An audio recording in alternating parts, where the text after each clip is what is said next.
going to cover communication, the first class of communication. So communication are three simple definitions. Communication की तीन simple definitions है. First है sharing of information, दूसरा है giving and receiving of messages and transfer of information.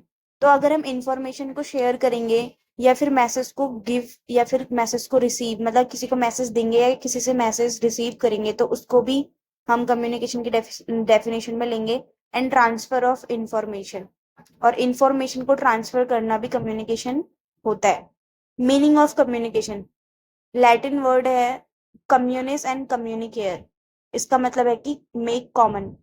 तो Latin word communication जो है वो लैटिन वर्ड से आया है, कम्युनिस कम्युनिकेयर, जिसका मतलब होता है मेक कॉमन, मतलब कि हम चीजें कॉमन चीजें जो दोनों समझ पाए. Then we have timeline of writing technology. Timeline में क्या है कि सबसे पहले वुडन ब्लॉक्स में 1305 में वुडन ब्लॉक्स में, फिर जोहान गुटनबर्ग 1450 में प्रिंटिंग प्रेस लेके आया, फिर 1844 में चार्ल्स फेनेट जो भी है ये फेनल्टी, उसने वुड पल्प पेपर से लिखा. और 1849 में न्यूयॉर्क न्यूज़पेपर आया था. फिर चेस्टर कार्लसन आया था फोटोकॉपियर 1958 में. फिर केव पेंटिंग्स आई. ओके, यहाँ पे से स्टार्ट हो गया है कि टाइमलाइन ऑफ मीडिया कम्युनिकेशन. फिर क्या हुआ कि केव पेंटिंग्स, और ये क्या है हीरोग्लाइफिक्स. हीरोग्लाइफिक्स मींस एंशंट इजिप्टियंस जो थे, जो एंशंट इजिप्टियंस थे वो हीरोग्लाइफिक्स का यूज करते थे. इसका मतलब होता है फर्स्ट फॉर्म ऑफ राइटिंग, मतलब कि सबसे पहले लिखना किसने स्टार्ट किया, एंशंट इजिप्टियंस ने. Then we have manuscripts. कुछ ऐड ऑन करना होगा तो आप मुझसे बोल देना कि मुझे ऐड ऑन करना है करके, ठीक है. फिर उसके बाद है प्रिंटिंग. मैन्यूस्क्रिप्ट्स क्या होता है बताओ.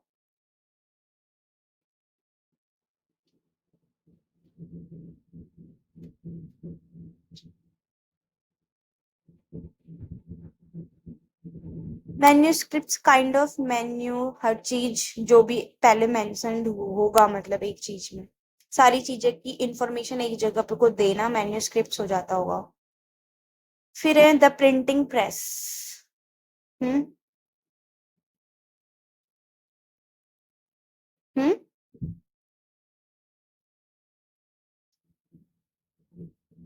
नहीं, किसी जैसे मान लो कि हम किसी हिस्टोरिकल प्लेस में गए और वहां की इंफॉर्मेशन हमें चाहिए, तो उनके पास स्पेसिफिक एक मैन्यूस्क्रिप्ट होगा और वहां पे वो सब उन सब चीजों के बारे में लिखा हो सकता है, लाइक 3-4 पेजेस में, तो उसे मैन्यूस्क्रिप्ट बोल सकते. फिर है मॉर्स कोड. मॉर्स कोड क्या होता है. मॉर्स कोड दिखाई नहीं दे रहा है क्या होता है.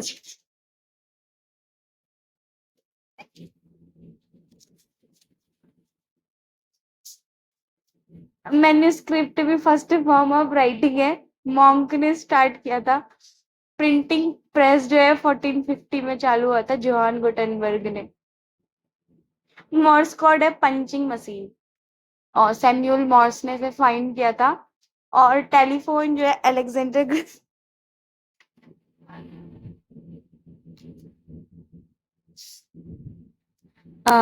टेलीफोन जो है सबसे पहले ग्राहम नहीं sorry Alexander Graham bell.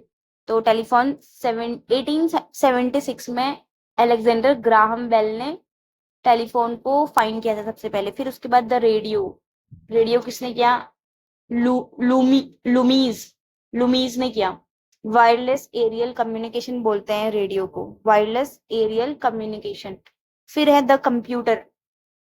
Computer को जे प्रेस्पर इकर्ट और जॉन मॉकली, ठीक है, J Presper Eckert and John Mauchly ने कंप्यूटर दिया. और डिजिटल कंप्यूटर जो फर्स्ट कंप्यूटर कितने में आया, 1946 में आया. और उसको हम एनियाक बोल पहले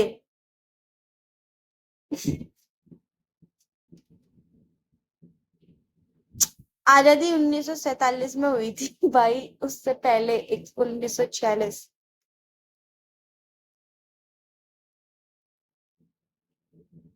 अच्छा हाँ। हाँ हाँ। 1946 में आया है कंप्यूटर आजादी से 1 साल पहले। और एनियाक करके कंप्यूटर था फर्स्ट। एनियाक का फुल फॉर्म होता है electronic numerical integrator and computer. दोबारा बोल रही हूँ, electronic numerical integrator and computer, ENIAC. फिर उसके बाद इंटरनेट।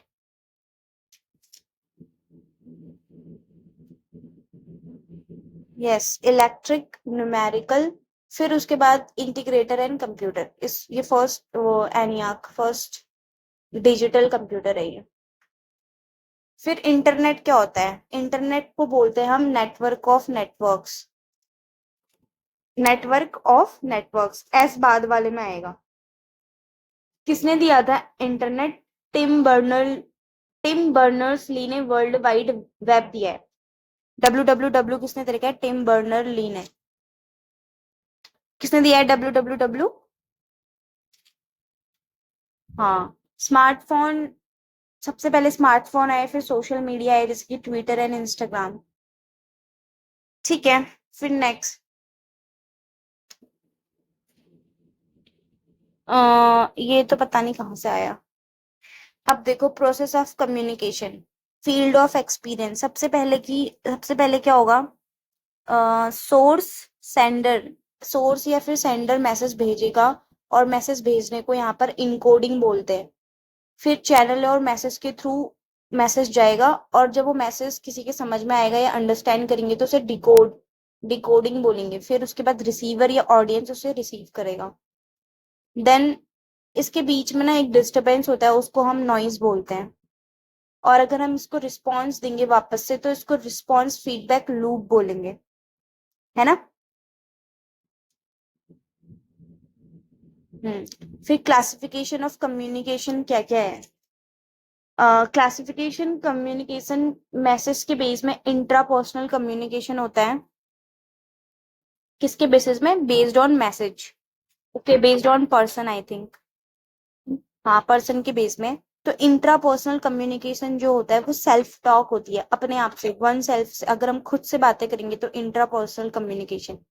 ट्रांसीडेंटल कम्युनिकेशन या फिर क्या है? ट्रांसपर्सनल या फिर ट्रांसीडेंटल। इसमें क्या करेंगे हम? स्पिरिचुअल या फिर नॉन फिजिकल वर्ल्ड। ट्रांस मतलब होता है बियॉन्ड जाना। बियॉन्ड हम कब जाएंगे? जब हम स्पिरिचुअल होंगे या फिर हम नॉन फिजिकल वर्ल्ड की बातें करेंगे, मतलब कि जो दुनिया में नहीं है उससे परे कोई बात करेंगे, तो उसे हम ट्रांसीडेंटल कम्युनिकेशन या फिर ट्रांसपर्सनल कम्युनिकेशन। फिर है इंटरपर्सनल कम्युनिकेशन। इंटरपर्सनल कम्युनिकेशन किसका होता है? टू और मोर देन टू पर्सन, मतलब कि जैसे कि आप और अभी मैं पढ़ रहे हैं, तो ये इंटरपर्सनल कम्युनिकेशन है, हम दोनों ऐड कर रहे हैं। लेकिन इसमें अगर एक जना और आ जाएगा तो भी ये इंटरपर्सनल ही होगा, मतलब टू और more than two person, interpersonal. फिर है डायडिक या फिर binary communication. Dyadic and binary communication को, इसमें सिर्फ दो ही पर्सन। अब हम तीसरे पर्सन को ऐड नहीं कर सकते यहाँ पे, सिग्मा हिमा कोई नहीं चलेगी।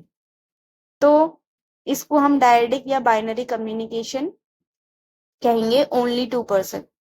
फिर उसके बाद है डायलॉजिकल डायडेक्टिक मेथड या डायलैक्टिक्स। तो ये तीनों एक ही के नाम है, डायलॉजिकल, डायडेक्टिक मेथड एंड डायलैक्टिक्स। इसको हम बोलते हैं सोक्रेटिक मेथड, क्योंकि सोक्रेट ने भी ये चीज को यूज किया था कि उसने उसका method of inch, what is this, इटेंचस। यस, कि मतलब क्वेश्चन पूछ पूछ के ही इतना क्वेश्चन पूछ देगा कि जो क्वेश्चन पूछ रहा था, डाउट पूछ रहा था, वो खुद ही अपना आंसर बता देता है, इतनी क्रॉस क्वेश्चनिंग हो जाती। सोक्रेट लिखा तो है। डायलॉजिकल, डायडेक्टिक एंड डायलैक्टिक्स। डायडेक्टिक मतलब जब हम किसी से मोरल मैसेज या हम किसी को पढ़ाते हैं तो उसे डायडेक्टिक बोलते हैं। डायलॉजिकल मतलब दो लोग होंगे उसमें। डायलैक्टिक मतलब इतना नहीं पता। फिर उसके बाद है group communication. Group communication means individual identity feedback. Group communication के लिए एक इंडिविजुअल की खुद की आइडेंटिटी होनी जरूरी है, और तभी वो फीडबैक देगा, ऐसा। ग्रुप कम्युनिकेशन मीन्स क्या है कि स्मॉल और लार्ज ग्रुप जो है वो होंगे, और वहां पे एक पर्पस होगी, थीम होगा, टुगेदरनेस और फीडबैक देना। ग्रुप कम्युनिकेशन में फीडबैक जरूरी होता है, मतलब फीडबैक देते हैं मतलब ग्रुप कम्युनिकेशन में, और वहां पे सबकी अपनी अपनी एक इंडिविजुअल आइडेंटिटी होती है। और ग्रुप कोहेशन क्या होता है कि इजियर फॉर ग्रुप, मतलब कि अगर किसी में कोलैब करना और किसी ग्रुप में हमें अच्छा फील होता है इजीली, तो उसे हम ग्रुप कोहेशन बोलते हैं, वर्क टुगेदर। सोशल लोफिंग क्या होता है, आप बताओगे क्या होता है? सोशल लोफ चलो मैं बताती, सोशल लोफिंग होता है कि लेस एफर्ट, हम किसी मतलब आप और मैं पढ़ रहे हैं, अब हमने ये वीडियो हम यूट्यूब पे डाल देंगे, तो उस बंदे को इतना पढ़ना नहीं पड़ेगा। अच्छा हाँ, इसमें एग्जाम्पल अभी ले लेते हैं, जैसे कि मैं पढ़ रही हूँ, आप सोए हो, आप सिर्फ सुन रहे हो, तो आप एफर्ट कम डाल रहे हो, और मैं बहुत एफर्ट डाल रही हूँ, तो सोशल लोफिंग हो रही है, मेरे वजह से आपका भी फायदा हो जा रहा है।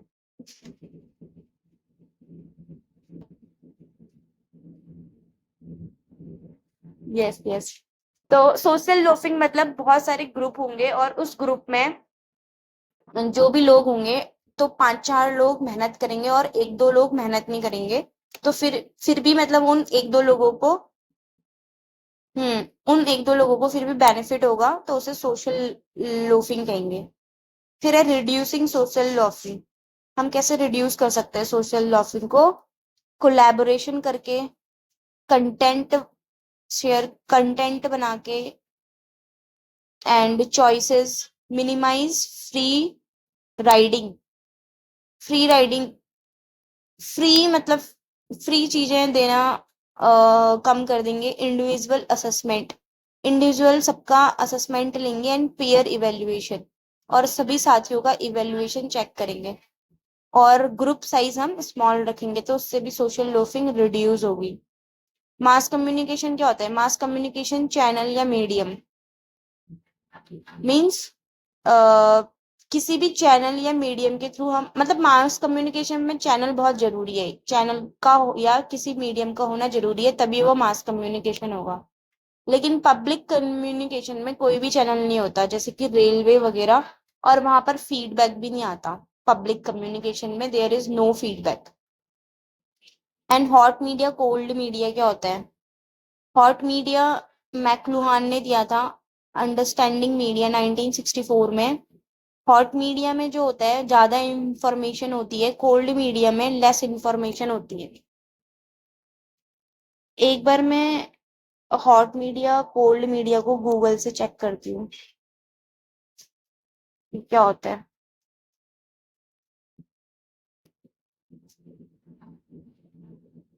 Hmm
then come to the PDF non verbal communication. तो नॉन वर्बल कम्युनिक कितने पेज बचे हैं? हाँ, बस लास्ट पेज है। तो नॉन वर्बल कम्युनिकेशन क्या होता है? नॉन वर्बल कम्युनिकेशन दो टाइप के होते हैं। एक होता है वोकल पैरालिंग्विस्टिक कम्युनिकेशन, दूसरा होता है नॉन वोकल फिनोमेनन। तो जो वोकल और पैरालिंग्विस्टिक कम्युनिकेशन होता है, individual vocal characteristics, melody, speech rate, और इसमें वोकल और पैरालिंग्विस्टिक में हमारे हमको वर्ड्स की जरूरत पड़ती है। जैसे कि इंडिविजुअल वोकल होगा, शब्द बोलेगा, और उसकी कैरेक्टरिस्टिक्स और मेलोडी, स्पीच रेट मतलब वर्ड्स की पर मिनट कितना है, और फॉर्म ऑफ आर्टिकुलेशन कैसे शब्दों को जोड़कर बोल रहा है, और साइड साउंड्स। मेलोडी मतलब टोन होगा ना यहाँ पे, यहाँ पे टोन होगा ना मेलोडी का मतलब। And side sounds, vocal paralinguistic communication. और नॉन वोकल फिनोमिनन क्या होता है? Kinesics and outward appearance and physical reaction. तो जो नॉन वोकल मतलब कि वहां पे शब्दों की जरूरत नहीं है, जैसे कि काइनेसिक्स में शब्दों की जरूरत नहीं होती है, मूवमेंट वगैरह। काइनेसिक्स दो टाइप के होंगे, मैक्रो एंड माइक्रो। मैक्रो में क्या होगा? Movement of body part movement होगी मैक्रो में, और एंटायर बॉडी भी मूव करेगी तो भी वो मैक्रो ही होगा। लेकिन माइक्रो में क्या होगा? Facial expressions and direction of gauge, मतलब कि हमारे जो भी फेशियल एक्सप्रेशन है उस वो माइक्रो में आ जाएंगे। और डायरेक्शन ऑफ गेज, हम अपनी गेजिंग कैसे देख रहे हैं, कहाँ को देख रहे हैं, तिरछा, दाएं बाएं, ऊपर नीचे, तो ये माइक्रो में आ जाएगा। और फिजिकल रिएक्शन भी नॉन वोकल फिनोमेनन होता है, और आउटवर्ड अपीयरेंस भी नॉन वोकल होता है।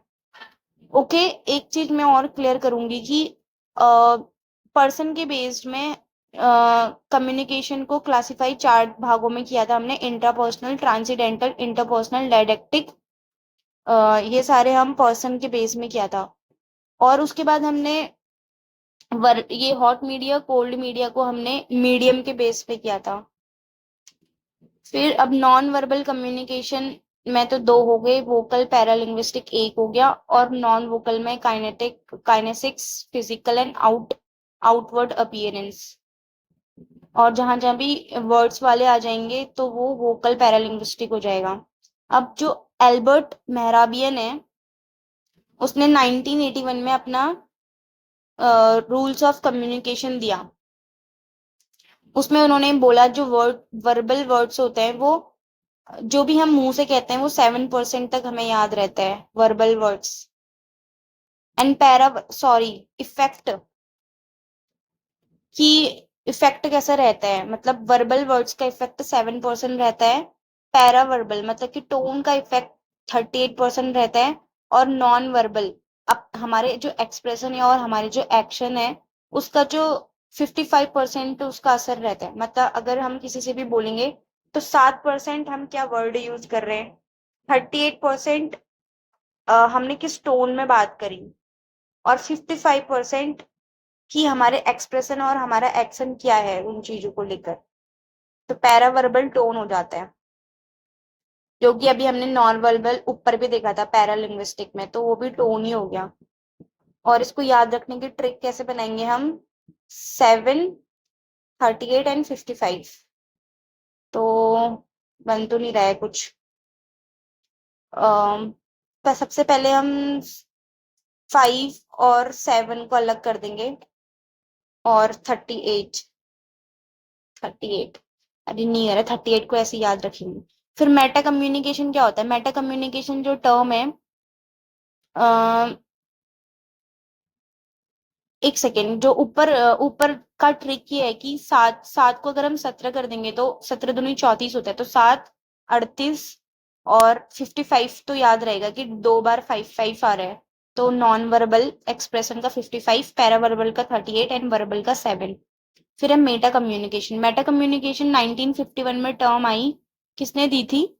The social matrix of psychology, Ruesch and Bateson ने ये मेटा कम्युनिकेशन दे रखा है रुइस एंड बैटसन 1951 में, और the social matrix of psychology book लिखी है उन्होंने, the social matrix of psychology, Ruiz and Bateson. और यहाँ पे बंगाली में क्या लिखा है देखना तो।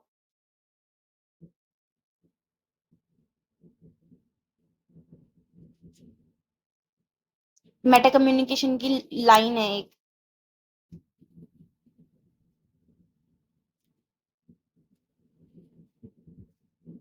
ओके, मेटा कम्युनिकेशन का मतलब ये होता है कि अगर हमने कुछ बोला और लेकिन समझने वाले ने कुछ अलग ही समझ लिया, तो ये मेटा कम्युनिकेशन हो जाता है। फिर डायरेक्शन के बेस। हाँ।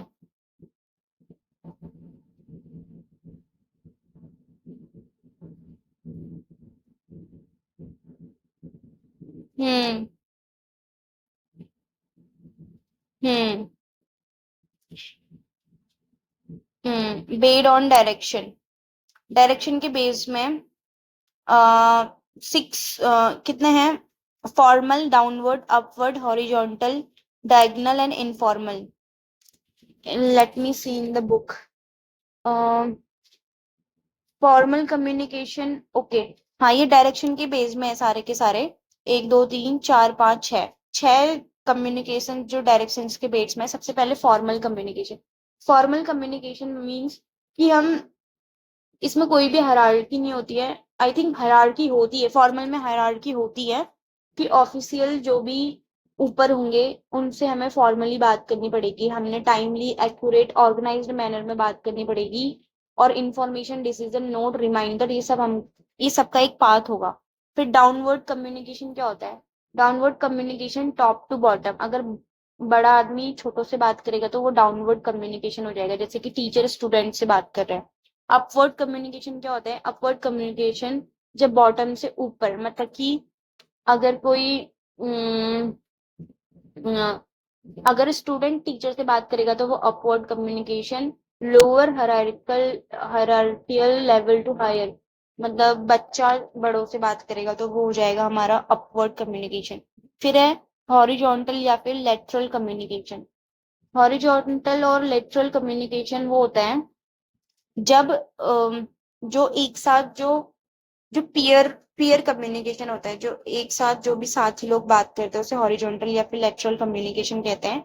और डायगोनल कम्युनिकेशन ये होता है कि जब इंफॉर्मेशन हमें बहुत ज्यादा स्पीड से फ्लो करनी होती है और अंडरस्टैंडिंग को इम्प्रूव करने के लिए या फिर कोऑर्डिनेट एफर्ट्स डालने के लिए, हम डायरेक्ट, स्टूडेंट जो है वो डायरेक्ट प्रिंसिपल से बात कर लेगा, तो ये डायगोनल या फिर क्रॉस वाइज कम्युनिकेशन बोलते हैं इसको। Diagonal and cross wise. And horizontal lateral में क्या होगा? सेम लेवल पे कम्युनिकेशन होगा, सेम इंडिविजुअल। फिर इंफॉर्मेशन, इनफॉर्मल कम्युनिकेशन क्या होता है? इनफॉर्मल कम्युनिकेशन ग्रेप वाइन, मतलब कि आम बातचीत वाली जो आम बातचीत अगर हम किसी से करेंगे तो उसे ग्रेप वाइन बोलेंगे, और वो इनफॉर्मल कम्युनिकेशन होगा। And objective and purpose of communication क्या है? Objective and purpose of communication कहाँ से लिखा है? ओके, तो dynamic and ever changing. Dynamic means change होना, और ever changing. Inform, socialise, instruct, purpose, explain, recount. Recount मतलब रिकॉल या फिर रिवाइज। इंक्वायर एंड एंटरटेन मतलब कंसिडर करना, वेलकम करना। एंड ये सारे पर्पस होते हैं कम्युनिकेशन के। ठीक है, वी आर डन हियर।